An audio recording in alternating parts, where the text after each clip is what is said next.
ভীষণ খালি লাগছে। আর একটু কি ভাত পাওয়া যাবে? তাছাড়া শুধু শাক রান্না করেছো কেন? তুই তো দেখছিস রে বাবা, জমি থেকে সব সবজি চুরি করে নিয়ে গেছে। একটা চাল কুমড়ো ছিল, তাও তো দিয়ে দিয়েছিস। কাল জমিতে নতুন সবজি হলে হয়তো রান্না করতে পারবো। এই নে, দুটো ভাত খেয়ে নে। বাবা, তুই একটু ধৈর্য ধর। ওপরওয়ালা দেখবি ঠিকই আমাদের সাহায্য করবে। এরপর খাবার খেয়ে যে যার মতো শুয়ে পড়লো।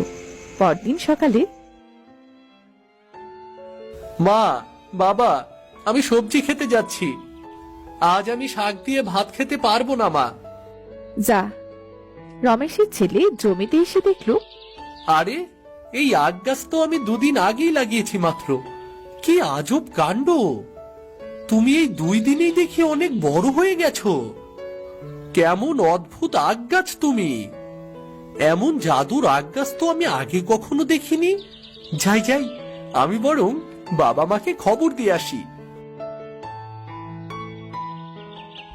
রমেশের ছেলে রমেশকে সব খুলে বলল। সব শুনে রমেশ তো অবাক হয়ে বলল, কি বলছিস? কাল তো দেখেছিলাম একটু বড় হয়েছে, আজ আমাকেও ছাড়িয়ে গিয়েছে। আখ গাছ এত তাড়াতাড়ি বড় হয় নাকি? তুই মনে হয় স্বপ্ন দেখেছিস, কিংবা ভুল দেখেছিস। আমি সত্যি বলছি বাবা, আমি স্বপ্ন দেখিনি। ওই আখ গাছ অনেক বড় হয়ে গিয়েছে। ছেলেটা যখন এত করে বলছে, তখন চলো না গিয়ে একটু দেখে আসি। আচ্ছা আচ্ছা, চলো। এই বলে তারা তিনজন জমির দিকে রওনা দিল। জমিতে যেয়ে রমেশ বলল, আরে, ও তো মিথ্যা কিছু বলেনি।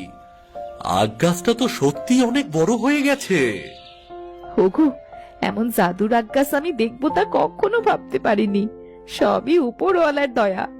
মা দেখো, লাউ আর চাল কুমড়ো গাছ কেমন শুকিয়ে গিয়েছে। কি আর করবো রে বাবা। আমি এক কাজ করি, আমি বরং আমার